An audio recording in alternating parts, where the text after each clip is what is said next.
So welcome everyone to my brand new episode. Regular video upload करने के promise के बाद मैं फिर से 3 महीने के बाद वापस लौट आया हूँ। और मैं इतने दिनों से कहाँ था ये बात तो मुझे भी नहीं पता, क्योंकि मैं टाइम पास करने में बिजी था। लेकिन आज के इस वीडियो में मैं आप सभी को बताऊंगा मार्वल के फेज 2 के मेन इवेंट्स के बारे में। बिना किसी देरी किए मेरे लेम जोक्स को इग्नोर करते हुए लेट्स बिगिन दिस शो। 2012 में एवेंजर्स मूवी के मेन इवेंट के बाद फेज 2 की स्टार्टिंग होती है, जिसमें सबसे पहली मूवी आई थी आयरन मैन 3 की, जिसकी कहानी की शुरुआत होती है 1999 के एक पार्टी से, जिसमें एंड्रिच क्लेन नाम का एक हैंडीकैप आदमी टोनी से अपने आइडिया को लेकर डिस्कस करने के लिए आया था, लेकिन टोनी उसे साफ इग्नोर कर देता है। उसके बाद कहानी शिफ्ट होती है प्रेजेंट डे में, जहां पर मैंडरिन नाम का एक आतंकवादी हर जगह पर टेररिस्ट अटैक कर रहा था, जिसको जवाब देने के लिए टोनी टीवी पर डायरेक्ट उसको चुनौती दे देता है। और कुछ देर के बाद ही मैंडरिन टोनी के घर पे एक मिसाइल अटैक करके उसके घर को पूरी तरीके से तबाह कर देता है। और फिर जाकर हमें पता चलता है कि असल में मैंडरिन के नाम के पीछे रहकर किलियन ही ये सारे अटैक कर रहा है, क्योंकि उसने एक ऐसा सीरम बनाया है जो कि इंसानों के बॉडी के अंदर डीएनए में कुछ बदलाव करके उसे आम इंसानों से बहुत ही ज्यादा ताकतवर बना देता है। फिर किलियन अपनी ताकत को दिखाने के लिए प्रेसिडेंट को किडनैप कर लेता है, बट एंड में आयरन मैन किलियन को नहीं सच में तो पेपर ने किलियन को मारा था, हाँ, बट एंड में पेपर ने किलियन को मारकर सब कुछ फिर से नॉर्मल कर दिया। फेज 2 की दूसरी मूवी है थॉर द डार्क वर्ल्ड। इस मूवी में हमें पहली बार एक और इन्फिनिटी स्टोन से इंट्रोड्यूस किया जाता है, जिसका नाम है रियलिटी स्टोन, जो कि एक लिक्विड के फॉर्म में होता है, जिसको ईथर कहा जाता है। और इस ईथर के मदद से मेलकिथ नाम का एक एंटिटी यूनिवर्स को अंधेरे में ढकेलना चाहता है, ताकि वो फिर से यूनिवर्स के ऊपर राज कर सके। लेकिन ओडिन के फादर मेलकिथ को हराकर ईथर को एक सेफ प्लेस पे छुपा देते हैं, लेकिन जेन अर्थ से एक्सीडेंटली ईथर के पास पहुंच जाती है और वो ईथर जेन के बॉडी में चला जाता है। और जब ये बात थॉर को पता लगता है तो वो जेन को अपने साथ एसगार्ड पर ले जाता है,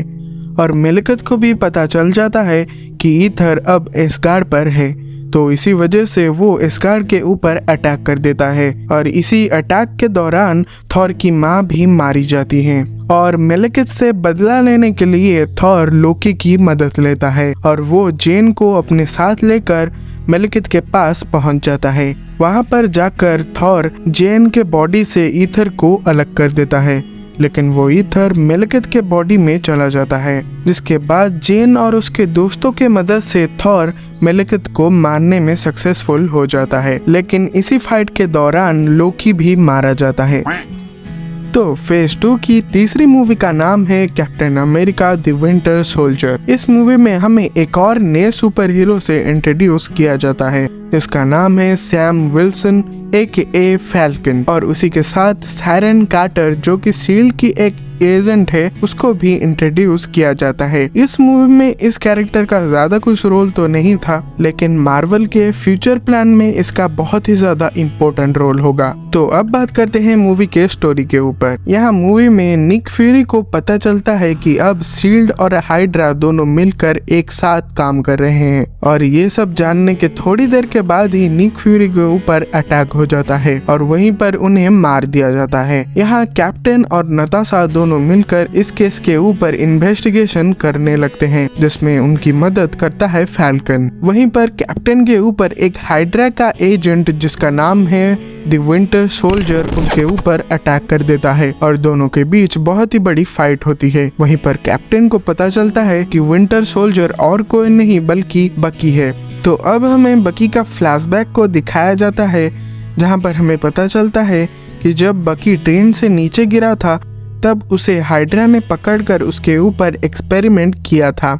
और उसे एक किलिंग मशीन बना दिया। और एक और शॉकिंग बात पता चलती है कि असल में निक फ्यूरी अभी भी जिंदा है, लेकिन फिल्म के एंड में निक फ्यूरी को ऑफिशियली डेड डिक्लेयर कर दिया जाता है और फिल्म के मिड क्रेडिट सीन में हमें दिखाया जाता है कि अब हाइड्रा के पास लोकी की छड़ी भी है और 2 नए कैरेक्टर्स जिनमें से एक का नाम है वांडा और क्विक सिल्वर वो भी उनके पास है। फेज 2 की चौथी मूवी का नाम है गार्डियंस ऑफ द गैलेक्सी,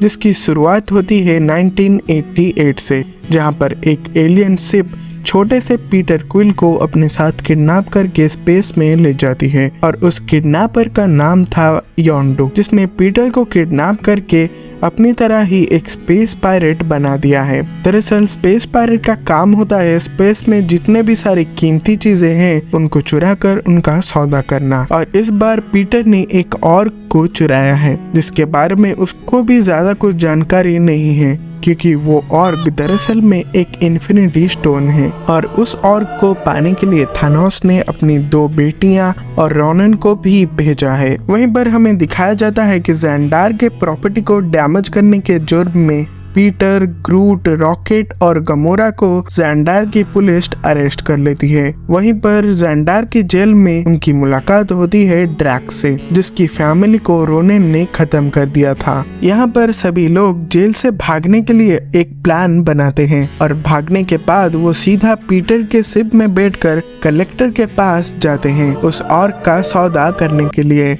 लेकिन ड्रैक्स के गलती के वजह से वहाँ पर रोनिन आ जाता है और उन लोगों से वो ऑर्ग को छीन लेता है और वो थानोस को धोखा देकर अपने पास ही उस ऑर्ग को रख लेता है। फिर एंड में ये 5 मिलकर अपना एक टीम बनाते हैं जिसको वो लोग नाम देते हैं गार्डियंस ऑफ द गैलेक्सी, और फिर वो लोग एक साथ मिलकर रोनिन के साथ फाइट करने लगते हैं और फाइट के वक्त ग्रूट मारा जाता है। फिर पीटर डांस करते करते रोनिन को हरा देता है और फिल्म के एंड में हमें एक गुड न्यूज भी मिलता है कि अभी भी ग्रूट एक पौधे के रूप में जिंदा है। तो फेज 2 की 5th मूवी का नाम है अवेंजर्स एज ऑफ अल्ट्रॉन, जहां पर स्टार्टिंग में सभी अवेंजर्स मिलकर हाइड्रा के बेस के ऊपर अटैक कर देते हैं और वहां से लोकी की छड़ी को ले आते हैं, लेकिन तभी उन सभी का सामना होता है 2 जुड़वा भाई बहन से जिनका नाम है वांडा और क्विक सिल्वर। फिर अवेंजर्स बेस में आने के बाद लोकी की छड़ी के मदद से टोनी और बैनर अल्ट्रॉन प्रोजेक्ट के ऊपर काम करने लगते हैं, जिसको अर्थ के प्रोटेक्शन के लिए डिजाइन किया जा रहा था, लेकिन अल्ट्रॉन प्रोजेक्ट में कुछ गड़बड़ी के वजह से अल्ट्रॉन जार्विस प्रोग्राम के साथ छेड़छाड़ करके खुद अपने आप को डिजाइन कर लेता है और खुद को स्टार्क टावर के एक टूटे हुए रोबोट के अंदर डाल लेता है और फिर अवेंजर्स के ऊपर अटैक कर देता है, लेकिन वो उन सभी से वहां पर हार जाता है और फिर इंटरनेट के मदद से वहां से भाग जाता है और अपने लिए एक टेम्पररी बॉडी बनाकर ब्लैक मार्केट में जाता है वाइब्रेनियम का सौदा करने के लिए। लेकिन तभी वहां पर अवेंजर्स आकर उसे रोकने लगते हैं और यहाँ पर वांडा बैनर के दिमाग के अंदर कुछ छेड़छाड़ कर देती है, जिसके वजह से हल्क पागल होकर सिटी के ऊपर अटैक कर देता है और फिर टोनी अपने हल्क बस्टर आर्मर के साथ हल्क को रोक लेता है, लेकिन इस लड़ाई में पूरा शहर पूरी तरीके से तबाह हो जाता है। यहाँ पर अल्ट्रॉन अपने आप को और भी ज्यादा पावरफुल बनाने के लिए जेनेटिक लैब में जाता है और वो लोकी के छड़ी से माइंड स्टोन को निकालकर अपने लिए एक नया बॉडी बनाने लगता है, लेकिन तभी वांडा अल्ट्रॉन के दिमाग को पढ़ती है और तभी उसे पता चलता है कि अल्ट्रॉन अवेंजर्स के साथ साथ पूरी अर्थ को भी तबाह करने का प्लान कर रहा है। फिर अवेंजर्स अल्ट्रॉन के साथ फाइट करके उस बॉडी को अपने साथ ले आते हैं और फिर थॉर अपने पावर का इस्तेमाल करके उस बॉडी को जिंदा कर देता है और यहाँ पर हमें मिलता है एक और नया सुपर हीरो विजन, जिसमें जार्विस और अल्ट्रॉन दोनों के प्रोग्राम्स मौजूद थे और फिर वांडा, क्विक सिल्वर, विजन और बाकी के अवेंजर्स मिलकर अल्ट्रॉन के साथ सुकोविया सिटी में फाइट करके उसे हरा देते हैं, लेकिन इस लड़ाई में सुकोविया सिटी पूरी तरीके से तबाह हो जाता है और क्विक सिल्वर भी एक बुलेट के वजह से मारा जाता है। सो फेज 2 की लास्ट मूवी का नाम है एंटमैन, जिसका मेन कैरेक्टर का नाम है स्कॉट। स्कॉट प्रोफेशनली एक चोर है और उसकी पर्सनल लाइफ ज्यादा कुछ अच्छी नहीं चल रही है, क्योंकि अब उसकी वाइफ के साथ उसका डिवोर्स हो चुका है और उसकी वाइफ अपनी बेटी के साथ अपने नए हस्बैंड के घर पर रहती है। लेकिन ये सब होने के बावजूद उसकी बेटी स्कॉट को बहुत ही ज्यादा प्यार करती है। लेकिन स्कॉट के क्रिमिनल रिकॉर्ड होने की वजह से स्कॉट को कहीं पर भी काम नहीं मिल रहा है और ऐसे ही एक दिन स्कॉट के दोस्त उसे हैंक पिम के घर से चोरी करने के लिए बोलते हैं। असल में हैंक पिम ने पिम पार्टिकल को इन्वेंट किया है और वो पहले एंटमैन भी रह चुके हैं। यहाँ पर स्कॉट अपने दिमाग का इस्तेमाल करके हैंक पिम के घर के अंदर चला जाता है, लेकिन वहाँ पर उसे सिर्फ एक सूट और एक हेलमेट मिलता है, जिसको वो अपने घर में ले आता है और उसे पहनने के बाद स्कॉट को पता लगता है कि ये सूट कोई मामूली सूट नहीं है। फिर हैंक पिम स्कॉट को अपने घर में लाकर उसे एक मिशन देते हैं कि उसे एक दूसरी सूट जिसका नाम है येलो जैकेट उसे चुरा कर लेकर आना है। असल में येलो जैकेट को हैंक पिम के एंटमैन के सूट से कॉपी करके बनाया गया है और हैंक बिल्कुल भी नहीं चाहते हैं कि उनकी टेक्नोलॉजी गलत कामों के लिए इस्तेमाल किया जाए। इसीलिए स्कॉट के हेल्प के लिए वो स्कॉट को एंटमैन के सूट के साथ साथ एंटमैन बनने का प्रॉपर ट्रेनिंग देते हैं और यहीं पर हमें मिलता है एक और नया सुपर हीरो एंटमैन। और फिर अगले सीन में जब स्कॉट उस सूट को चुराने के लिए जाता है तब उसका क्रिएटर डैरन उसे लेकर वहां से भाग जाता है और फिर उस सूट को पहनकर एंटमैन के साथ फाइट करने लगता है। लेकिन एंड में सब कुछ ठीक हो जाता है और डैरन क्वांटम फील्ड के अंदर चला जाता है। और इस मूवी के मिड क्रेडिट सीन में हम देखते हैं कि हैंक अपनी बेटी होप को वास्प का सूट दिखाते हैं और एंड क्रेडिट सीन में हम बकी, फैल्कन और कैप्टन को देखते हैं जो कि अपनी एक नई टीम बनाने का बात कर रहे थे। पर फाइनली खत्म होता है फेज 2